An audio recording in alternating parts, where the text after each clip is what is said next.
You're watching episode 18 of Young Female Entrepreneurs, the live stream that happens every Thursday night at 6 p.m. Pacific, 9 Eastern here at ovaleye.tv.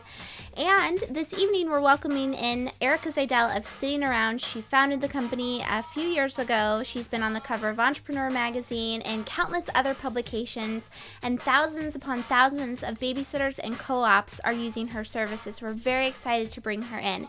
So Young Female Entrepreneurs is an entrepreneurial community for women in their 20s and 30s online at youngfemaleentrepreneurs.com. I'm the director, Jennifer Dono, and I'll be your host for the rest of this evening for the Young Female Entrepreneurs live stream. I am on the chat, and I'm very excited to take your questions for Erica. If you're watching live, make sure that you chat in and introduce yourself. Like I said, I'm on, so I'm excited to meet other young entrepreneurial women myself.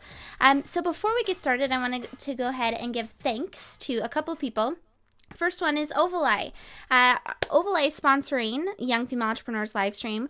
We empower your home office lifestyle through web hosting, cloud services, and domain names. Visit ovaleye.com to work with us today. And we're sponsored by audible.com. Get a free audiobook download at audibletrial.com/ovaleye.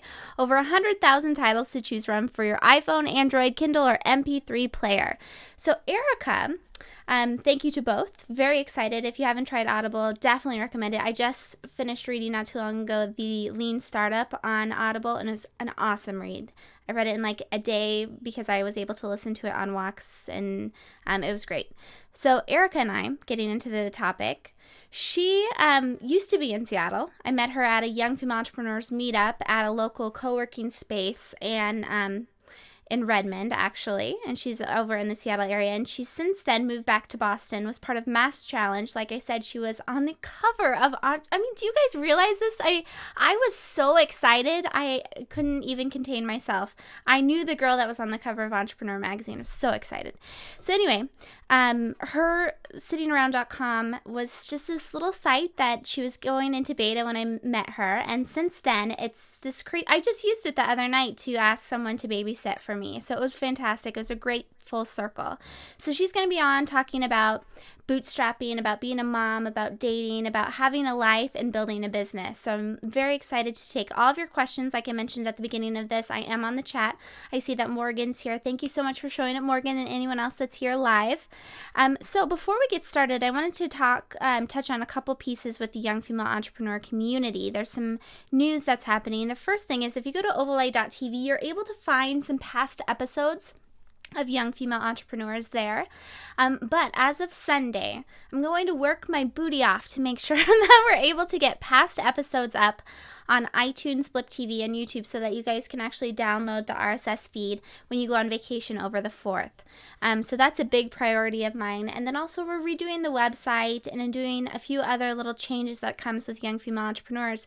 And in doing so, I'm retiring the old email list. You might have received our emails today. So retiring that old one. If you're on there and you don't participate, you won't have an issue with it. But if you do participate, make sure you go to youngfemaleentrepreneurs.com and sign up to find out what's happening every week. Every Sunday, you'll get a new email.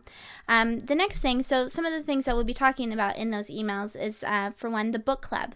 Jessica Newell and Morgan Hatton head up the book club, and they do prompts, 2 prompts every week. The whole idea behind the book that they're reading now is about getting our creative juices and all of the ideas that we have out on paper and into action, so actually making things happen. And so there's been a great response so far. It's in a private Facebook group, and it's just a nice way to meet other women who are doing what you're doing. And then lastly, there's an in real life meeting that's coming up in Los Angeles. That's in mid-July, beginning of July, with Erin Haslag of wellinla.com.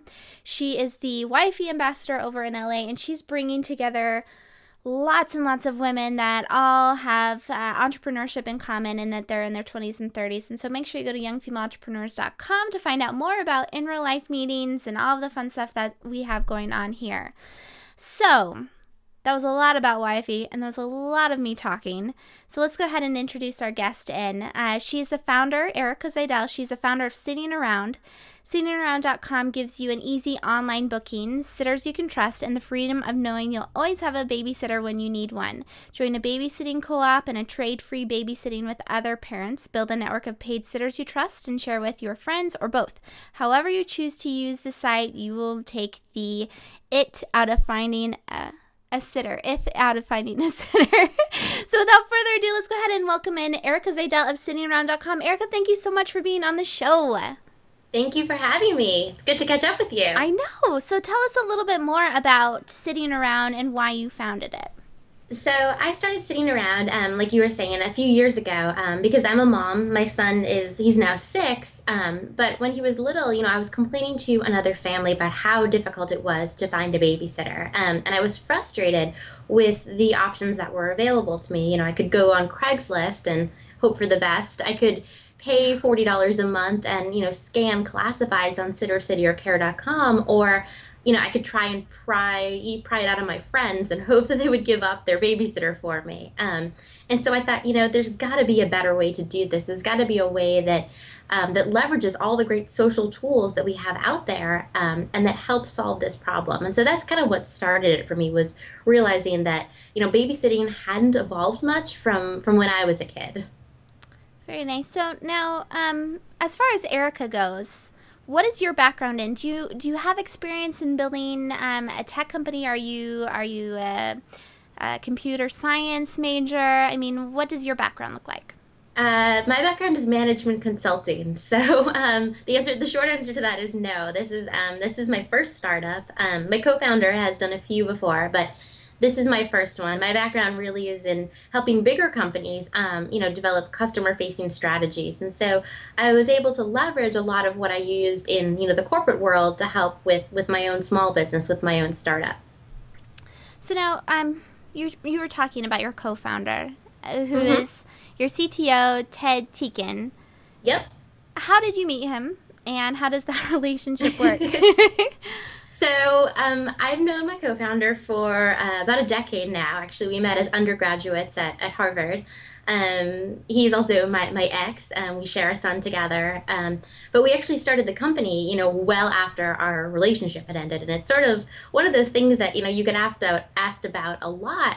People say, well, how does that work? And I always tell them, because we've known each other so long, and because our relationship is so much in the past, we know each other's strengths and weaknesses so well, but the emotional stuff just isn't, it isn't there, it isn't complicated. And so we're actually able to work really, really effectively as a team because, he knows what I'm good at, I know what he's good at, and, we have the experience of, managing our child, and we can translate that into managing a company. I think that's a very unique and special relationship. I don't know of too many other women that could do that. So congrats to you. Kudos to you. So now, as far as I was mentioning at the very beginning, we met in Seattle, but you're originally from Boston, right? That's correct. Okay, Yep. so you moved back to Seattle, then you moved back to Boston. As far as the two cities go, do you feel like one has a more entrepreneurial spirit, or more fosters the startup ecosystem a little bit better? What's the difference in terms of geography for you? I would say, both cities are great for entrepreneurs. They're slightly different in the emphasis. So when I think of Seattle, there's a lot of high tech, there's a lot of, gaming, there's a lot of mobile. You don't see that as much in Boston. You see a lot more of a kind of B2B play, people going after, the business to business kind of startups. And there's a lot of healthcare in Boston as well. And so they're different sort of in terms of industry focus, but there's lots of great entrepreneurs in both cities. And I found there were great communities in both cities as well. Now, did you actually move back? Because now, for those of you that are on the chat or that are watching, you competed for the Mass Challenge, and you moved back consequently at the same time you got accepted into it. Is that the reason why you moved back to Boston, was for Mass Challenge? I would say in part it was for Mass Challenge. Mass Challenge was sort of a catalyst. It was one of those things where I sort of figured I would eventually end up back in Boston, and Mass Challenge was just a terrific opportunity at the right time. And so when we were accepted into Mass Challenge, in last year, early to mid last year, we made the decision to move our company back to the Boston area. So, for those of you that are just on the chat or watching, can you tell us a little bit more about what Mass Challenge is and why you applied for it? Sure. So Mass Challenge is a startup accelerator that seeks to bring, great high growth companies to the Boston area, and really make Massachusetts a hub for entrepreneurship. We came back and we participated for a number of reasons.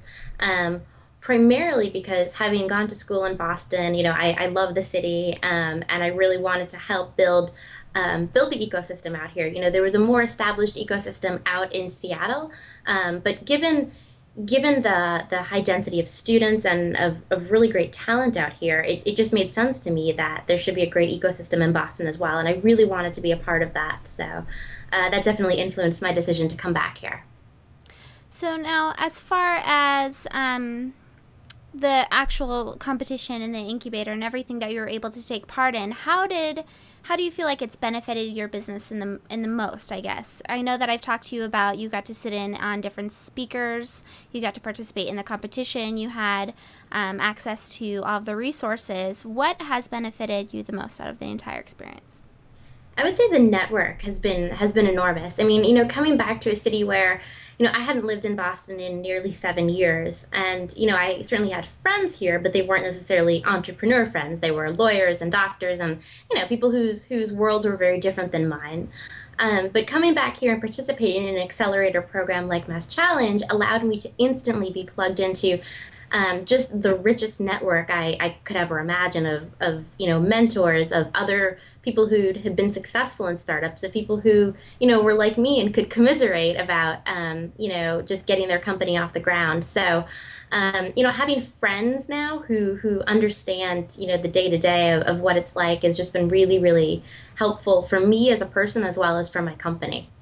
So now if you're just joining us, we're talking with Erica Zidel of sittingaround.com, and she was on the cover of Entrepreneur Magazine. Side note, I am on the chat if you have questions for her, because I'm sure that brings up a lot of questions for young women who are interested in that type of press to begin with. But in the actual article, you talked about being currently employed as a consultant and basically bootstrapping your business and really going against what the stereotype of a young entrepreneur is, that you're building a business out of your dorm room when you're sleeping on your couch, that type of a thing. So as far as in bootstrapping your business goes, though, you mentioned that you invested something like $15,000 to $20,000 of your own money that you earn in your full-time employment. Do you regret doing this? What are your thoughts on as far as bringing in money into your business, I guess? I think one of the traps that a lot of entrepreneurs fall into, and I say trap cautiously, but is thinking that they have to raise money and that the only path to success is, getting that seed funding or getting a big VC on board. And in reality, what I've tried to stress is that there are many different pathways to success. And the people who are usually pushing you to take the money are often the people who have, their own interests intertwined with that. So if it's a VC who's pushing you to take the money, you maybe should think twice about it. And I would say I don't have any regrets about bootstrapping to this point. I mean, I think there comes a point at which, some companies, the right decision is to take money. But it's really an individual company decision, and you really need to evaluate your own company and your own situation and what makes the best both personal as well as business sense for you. So in that sense, in the article, you're saying that you are a consultant, you're working for these large companies during the day, and then you're trying to build the company. You have a son who's now 6, right? Yep, he turned 6 in February. Oh my goodness. So you're a pretty busy person, to say the least. What does an average day in the life of Erica look like? Oh my God. Well, I wake up probably around 6, maybe a little bit later if I'm hitting snooze. My mornings are usually, a little bit harried, but, me and my son getting him off to school or to camp or, wherever we go. I travel about 1 to 2 days a week for a client that I'm consulting for. So sometimes I'm driving 2.5 hours to Connecticut to consult for them during the day. Other times I'm working from home. I call it my command center. I have like 3 monitors set up on my desk, and I've got my consulting computer, I've got my sitting around computer, and then I've got a third monitor that I can kind of drag things onto. And I often toggle back and forth during the day. I try to block off time for, either consulting or sitting around so that I'm not losing time switching back and forth. But the reality is, you often have to take a meeting for one thing while you're trying to work on the other. And then usually around 5 o'clock, I go and I get my son, and I make dinner almost every night, which sounds kind of crazy, but I like to. It's a way for me to kind of decompress and then spend time with him and have dinner with him um, before he goes to bed, and I usually jump back into work. So. So during the day, do you ever work in person with your co-founder, or is that more of a kind of virtual relationship on a day-to-day basis? No, we work in person, maybe 60 to 70% of the time, unless I'm traveling for my consulting work. But we have a lot of in person and kind of back and forth. I mean, with a small team, you kind of need that. You kind of need to know what the other person's doing because you're working together so much, and you've really got to be aligned on what's going on. So along the same lines, kind of, this might be a stretch, but as far as dating goes, does that fit into your day to day at all? What does that look like with your co-founder being, so entwined in your life? And what does dating look like for Erica? For a long time, not much. I just sort of I'd been interviewed before and asked this question, and I just used to say, I don't have the time or the energy. But that's not always true. I do date, and I when I do date, because I have such limited time, I really try to find people who get my lifestyle and who understand that I'm busy and that I'm not going to be, able to hang out, 5 days a week and things like that. And so you have to be a little more selective when you date just because your time is so limited, but it actually helps because you end up finding people who are more worthwhile to hang out with anyway, I guess. But it's not, it's not easy, of course. So would you recommend that other young female entrepreneurs look to their male counterparts and that they be in some form of startup too in order to date them?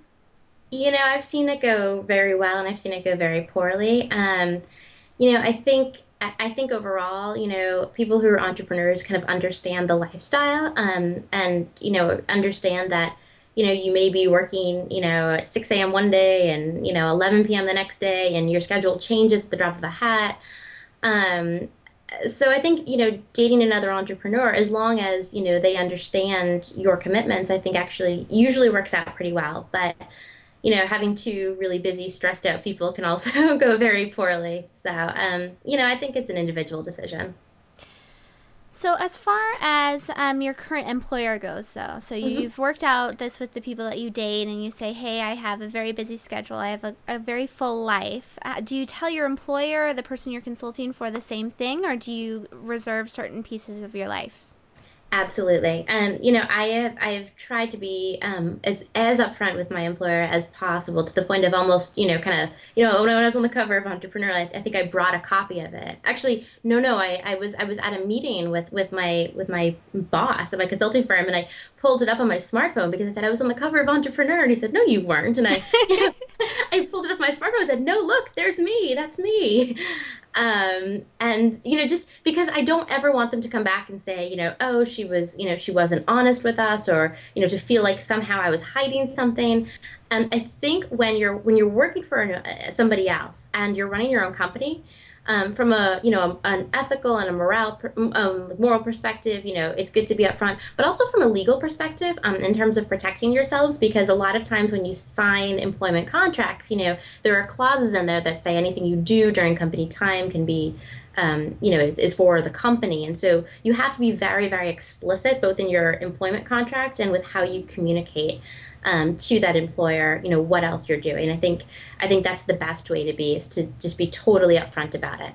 That is a Now, good point to bring up. I know that a lot of young women in the past that we've talked to about this and we've asked the same question, they've all said, it's very private. It's completely different. I'm not going to tell my employer about that. But I've also talked to a few young women that have said distinctly that if I work on this during company time and they don't understand that, or they're holding off on building their business because it explicitly says that that company will own whatever it is that they're creating at that time. So I think that's a good point to bring up.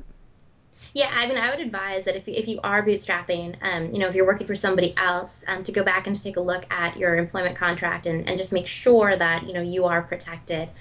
I will say that I work for a wonderful consulting firm, and they've been almost encouraging. I would say encouraging of sitting around and of my business. So it is important to know kind of the culture of the company that you're working for, before you go into that conversation. So let's talk about sitting around now and babysitting and co-ops and all of that fun stuff that you're building a culture around, really. I mean, we went to Washington, D.C. together, and I remember sitting up on the stage and you basically explaining what's happening for young moms or for moms today and trying to find good quality childcare. And so you're really an advocate for us moms with sitting around. But in that same sense, you wrote the book on co-ops and literally wrote the book on co-ops. I don't know if we have an image of her book. It's on Amazon right now. Why don't you tell us just a little bit about the inspiration? I think it's a 68-page book about, it says here, the complete guide to starting your own babysitting co-op. So maybe tell us a little bit about the book and how what was the thinking around creating this book. Well, the thinking for creating the book is that, prior to sitting around, co-ops were managed by and large offline. I mean, that was one of the reasons we started sitting around as a co-op site is, so when I was talking to this other family about, how hard babysitting was, she said, well, why don't you join a babysitting co-op? And I had no idea what they were, and I started researching, and I found out that most of them were run predominantly offline. And I said, well, there's a better way to do this. We can build an application that takes all the work out of running a co-op, and co-ops can flourish, and lots of families across the country can get to experience, what a babysitting co-op is. But a lot of people were used to sort of these manuals that, there were booklets that you would fill in your points. And so I thought, well, why don't we write a book? But instead of, including, timesheets for people to fill in to keep track of their hours, we can actually tell them how great co-ops are and, how to start your own and give them real useful tools that actually are relevant to the way that people live their lives today. So I look at the book as sort of a quick how-to and an introduction to co-ops, for people who are considering one as a way to kind of get them started. So since seeing you last summer, sittingaround.com has taken a pretty big pivot in adding in sitting babysitters. Yep. And connecting parents with babysitters. So maybe tell us a little bit about that decision as far as bringing in that second piece. Absolutely. So that decision came about 6 months after we launched Sitting Around as just babysitting co-ops. What we started to see was that, there's a subset of parents, about, I'd say 20 to 30%, who love co-ops and who think they're great. For the other 70 to 80% of parents, they might not necessarily want to, reciprocate care because a babysitting co-op is, trading babysitting with people in your community. But for those parents, they still struggled with how difficult it was to find a babysitter and to find a babysitter they could trust. And so for them, babysitting was still very much broken. And so we said, okay, well, we can take some of the things that are great about co-ops, and if we apply them to the babysitting market, that will improve the way parents find and schedule babysitters. So one of the things that we do is we allow parents to see how they're connected to others. So you can see who your neighbors trust.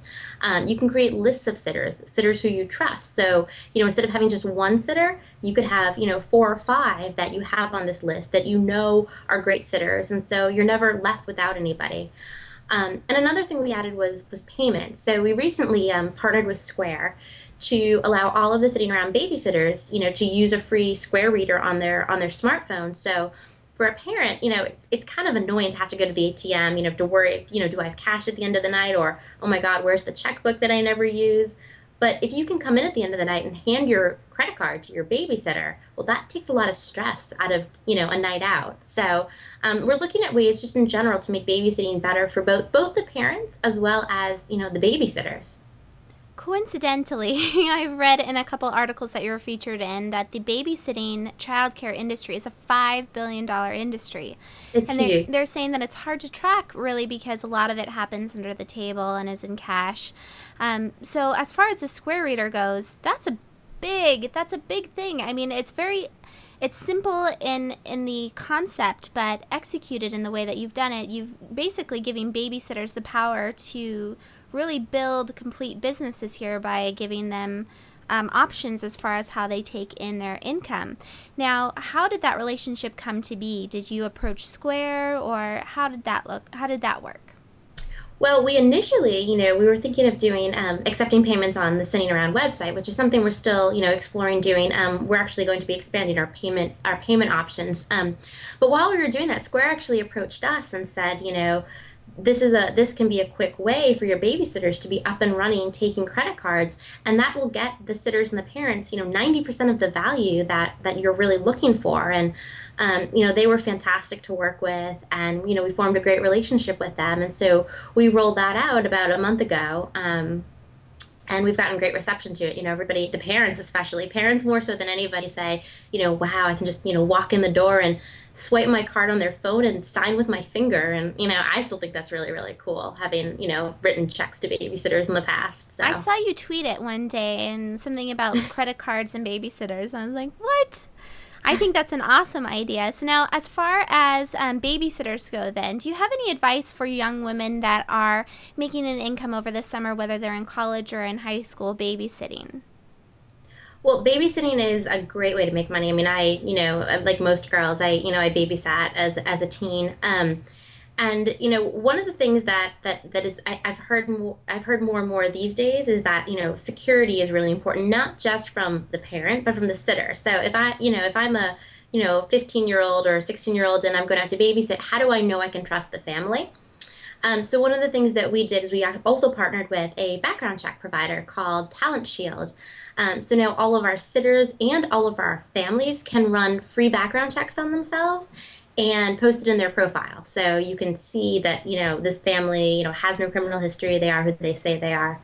But for the sitters, I would also say, look at your Sitting Around profile as your business page.